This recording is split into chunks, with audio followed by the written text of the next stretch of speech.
last night. That came before tip-off of the first game of the night. What you were seeing there is Rolando Blackman, longtime Dallas Mavericks, celebrating the impossible. The Mavericks, who this year traded Luka Doncic away, won the night in resounding fashion. They had a 1.8% chance to win the draft lottery and thus the right to select Cooper Flagg with the number 1 pick in the upcoming NBA draft. The 1.8% was the 4th lowest odds to win the lottery since it began in '85. Dallas jumped 10 spots to win, the biggest jump by any team since the format changed 6 years ago. The unlikely victory in the lottery comes again 3 months after one of the most controversial trades of all time. This was the reaction from the Mavericks front office when it happened.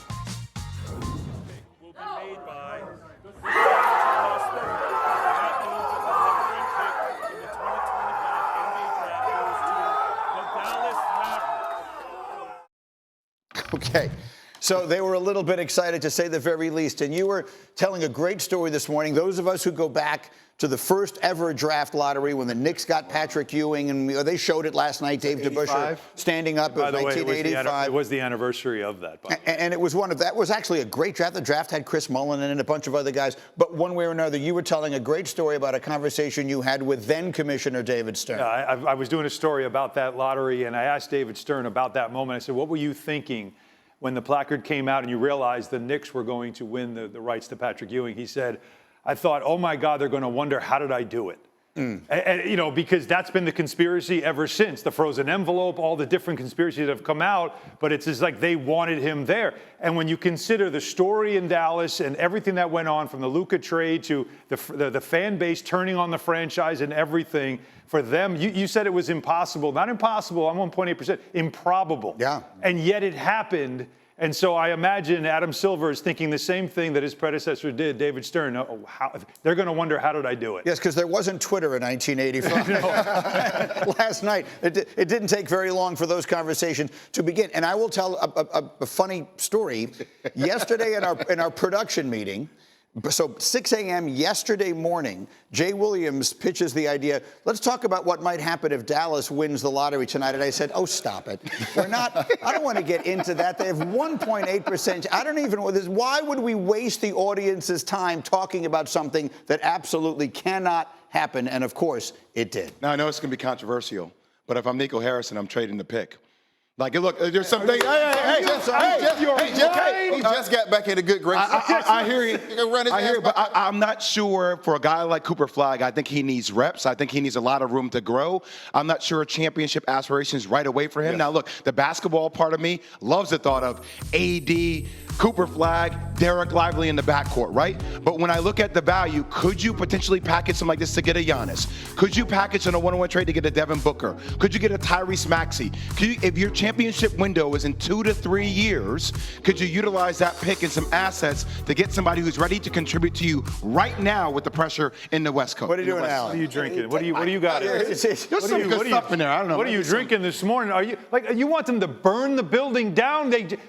This is a gift from the basketball gods. Yes. You traded Luka Doncic. You get a player in Cooper Flagg who can replace that as the son that these fans can fall back in love with, that they feel like was torn from them. He gets that back. That is redemption. The one thing you don't do is now trade him because you are trying to advance the cause. That piece is going to be part of the cause for maybe the next 10 to 15 years. What we're not going to do is give Nico false hope. Nico, they still on your ass like Huggy. You got to win. You got to win. So just because you got to agree means nothing. Right. You have to win. But I will agree with you with this. They have a lot of wing players, so they need to move somebody. I don't know if that's Cooper Flagg, but you have Max Christie, you have Caleb Martin, you just paid Najee Marshall. You have pieces to move and play with. So something has to happen. I don't know if it's Cooper Flagg because Nico, they bought you a little time with that. But I don't know. You have to be reasonable and just see what the market can offer you for somebody like Cooper Flagg. And look, I think Cooper Flagg is a hell of a player. He's a two-way player, actually. I think he could fit with Dallas very well. I just wonder if he can give it to you right now because your window's short. But you might not need it right now. Think about it. Kyrie Irving is going to miss most of next season. So So your window might not even be next season. Your window might be 2 seasons from now, which is when he'll have a year experience under his belt. Your mentality is why the Detroit Pistons passed on Carmelo Anthony, because they thought they were in a championship window. The Detroit Pistons. Well, I'm just saying, they were in a championship window. They didn't think that was the right kind of fit. They wanted to get a big man. How'd that work out? Cleveland got Andrew Wiggins, and they got Kevin Love, and they won a championship. And they definitely won a championship, and they had a 1.7% chance of winning the lottery. Okay. And they got it. Wow, UD's bringing stats. I mean, I'm just saying. Never mind, Hembo. I was just saying. UD's been doing his homework. So Yes. you're suggesting is that within the span of 5 months or whatever it would be, that the Dallas Mavericks should trade away. You can't even get it out. Luka Doncic and Cooper Flagg. Wait. First of all, I was never on board with trading away Luka Doncic. No one was. Obviously, Nico saw something that we didn't. Right. But I am offering the suggestion of looking at trade packages for Cooper Flagg. Cooper Flagg straight up for Giannis. Who says no? I say no. Ain't nobody saying no. Ain't nobody. Nico, You're saying no? No, you can't. You're saying no. Yes. Wait, time out. Yes. Cooper Flagg For and trade assets. Giannis. I am talking about a franchise for the next 10 to 15 years. That's what I'm looking at here. A player who is a generational talent. Now, Giannis obviously is 7 years he's got Finals MVP. Wait, one at a time. Go ahead. I am talking about something that goes beyond a smaller window. He's over 30. He's a great player. It doesn't guarantee you anything because Davis's injury history, Kyrie's still out. I need to know that I've got a piece that I just gave away. I've got a piece back that I can say, you know what, I believe in him more than I believe in Luka. This guy's going to be our guy for the next 10 to 15 years. You are getting a piece back that has proven it. You're getting a guy who's won in a small market without a big three. He's done it by himself, where most guys go package with other superstars. He did it by himself in Milwaukee. And I just want to hold you accountable. Giannis, generational player. Yes. LeBron, generational player. KD, generational player. Proven. Are you saying Cooper Flagg is going to be one of those three? Yeah, I got to believe that. I'm not sure about that Get yet. up after what was one of the most transformational nights in recent NBA memory, and this was the most surprising moment as the Mavericks moved past the Luka Doncic trade in resounding fashion, winning the draft lottery and thus the right to select Cooper Flagg. They had a 1.8% chance to win it. They jumped 10 spots to grab that pick. And so the question, Brian Windhorst, is how does all this affect the future of Giannis? As NBA fans were reacting to the crazy turn of events that had the Dallas Mavericks winning the draft lottery, league executives started to ask the question, would the Mavericks actually trade Luka Doncic and the rights to Cooper Flagg in the same year? That's the kind of questions that are going to go around the league as Giannis Antetokounmpo tries to figure out his future. In the fallout of the lottery, you had several top teams improve their assets, especially the Mavericks, and keep an eye on the San Antonio Spurs. Getting the number 2 pick in the draft, coming off getting the top 3 or 4 picks over the last couple of years, leaves them in position to make a strong offer. But the first move is going to be Giannis, and we're going to keep an eye on that over the coming weeks. All right, so that's the win man for us last night. And we brought this up earlier today. I mean, the reality of it is there's the basketball part and then there's the zeitgeist part. Like the idea of trading both Luka Doncic and Cooper Flagg, who people are so excited about and who we hope can turn into a great player. It seems insane to consider doing those two things in a 4-month stretch. But the reality is, if Cooper Flagg maximizes everything he might potentially be, maybe he gets to be close to as good as Giannis. And I will remind everybody, let me put some full screens up here. Can I put up D13? Giannis has averaged 30 points, 10 rebounds, and 5 assists on 60% shooting in each of the last 2 seasons. Do you know how many other people have ever done that even once? 0. He's the only player ever to do it, and he's done it twice, and they were in the last 2 years. So anyone who wonders, is he slowing down? The answer is resoundingly no. The answer is that team has done everything it can around him. It's been a bit of a mess. Obviously, Lillard is hurt now. I think we have forgotten Giannis to some degree in all the excitement about Jokic and with OKC coming on and the Celtics winning in the championship. I think to some degree we've forgotten that a very strong argument could still be made that this man is the best basketball player in the world. And if they can trade Cooper Flagg for him, I absolutely think they should. Well, I don't think it could just be Cooper Flagg. I think it has to be Cooper Flagg, other players, and some other assets. Well, I don't know about that because I don't know what Milwaukee is going to be able to get. If you're Milwaukee and you come out of this with the most exciting player in the draft, a guy that everyone is so thrilled about, that might be a pretty big win if you have to trade away Giannis. I think you need draft assets too because Milwaukee's strapped, okay? They need to be set up for the future as well. And I think that Cooper Flagg can be that, but they need some other assets as well. And for Dallas, you can't just take the Giannis contract. Like Milwaukee's got to take something back contractually just so it all fits. Exactly. Keep that in mind too. You've got big money on that roster with Kyrie, obviously, and Anthony Davis. So, that's the money part of it's got to be figured out also. But this is the part to me that you have to watch because 3 years is deceiving. You see right there, it says player option. So really in 2 years, he has the opportunity to walk if he doesn't like whoever's taking him. Whoever's trading for him, especially you giving up an asset of that level, yeah, I need to know you're going to sign an extension. Right, You're going to be here long term. Yeah, exactly. But what if he doesn't want that? What if there's he can still have a little bit of say in where he winds up, and that's a big part of this equation that we're not considering. Giannis. The great Pat Riley told me this. If you have a chance to get a whale, you go get a whale. And that's the Shaquille O'Neals, that's the Giannis. Those are the great players. Those are the legendary guys that can change your franchise. A white whale.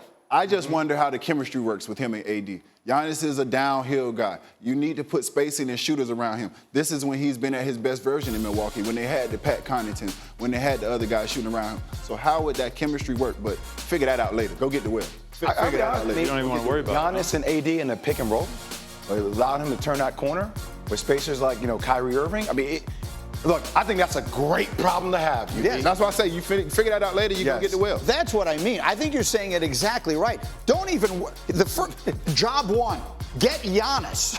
Job two, figure it out from there. Agreed. You get Giannis. There's like 5 players in the whole world that you would say that about. By the way, they traded one of them away. We live to talk about all the things Luka doesn't do. Luka's still been first-team All-NBA every year of his life and is going to continue to be when he doesn't have the calf this year and if he gets even remotely serious about his training and all that sort of thing. But Giannis, you don't have any of those problems. He's a ridiculously good leader. He's a ridiculous team guy. He was ridiculously good in the community. For whatever else it is, he's funny on all his videos. I mean, he's one of the most lovable players in the entire NBA. If you can get Giannis, you get Giannis. And Nico, you said defense wins championships. Now you go get you another defensive player of the year. Just double down on that. Yep. You need help, Nico. I'm trying to help you. I'm glad you said that. I'm trying to help you, dog. Put up D14. Giannis, there are 3 players in NBA history who have won MVP, Finals MVP, and Defensive Player of the Year in their careers. Look at that list. He's on a list with Michael Jordan and Hakeem Olajuwon. By the way, they were drafted in the same season, those two. Michael Jordan and Hakeem Olajuwon, which is remarkable. But that's who we're talking about here. So I know that people are going to, I know you're, at first blush, your reaction is you can't trade away Cooper Flagg after you just traded away Luka. He's 18 years old. What are you talking about? He's a two-way player. It's not like this is a guy that's a one-way, just offense that needs to learn defense. Like this guy has everything to be one of the greats of his generation. I'm looking up last night because at first blush, I literally, as soon as the pick came up, I said, hey, Giannis to Dallas. Yeah. That's my first thing I said to Fink and to everybody on our show. Why did you have to look that up? I just wanted to make sure. But it was that first blush because I saw this was a text you sent to our. There's a lot going on this morning, okay? I'm still on the high. Right now, do you do it? Yes, I told you I do it. You don't do it. No, I really, really, really don't want to. You can't make up your mind. How?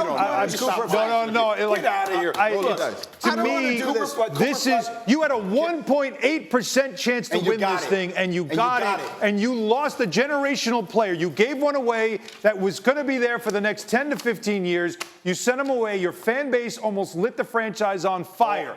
You now get one back to have for the next 10 to 15 years at 18 years old on a team that next year is still going to be missing Kyrie Irving for most of the season. I don't know if you just dive in. I understand why you guys say it. He's 30. The last 7 years, he's been a top 4 MVP guy. All the things about Giannis are correct. But for me, sometimes with a franchise, after what they just went through, to have something like this fall on your lap and then to just send them off somewhere else and try to win a chip now in the next 2 to 3 years. But that's what their whole plan has been. Their whole plan from the beginning is to win a chip now. Right. That's why they went for Kyrie. That's why they went for AD. That's why they made all these moves. Like, you got to be all in. And defensively, he fits perfectly. The only thing I hate for Cooper Flagg, if he goes there, is does he have the time to really settle in to become the star that we know he can become? Goes where? Well, if he goes to Dallas, yeah, because you're going to keep him there. He's going to play behind Kyrie. He's going to be second fiddle AD. All these other players, like, he needs to be maximized for his own San Antonio, by the way. Again, Dallas, you're talking about right, but they have the number 2 pick. Right. It's all quiet how they ended up with the number 2 pick, which is also a bit of a surprise. They could put something together that could bring Giannis to San Antonio. Oh, for sure. And that's also something that Milwaukee can consider. And it's worth pointing out, Giannis will have at least some say in this for the reason that you pointed out. Yes. If he's going to let someone know this is where I want to go and I will resign, and that will greatly increase what that team would be willing to give up for him.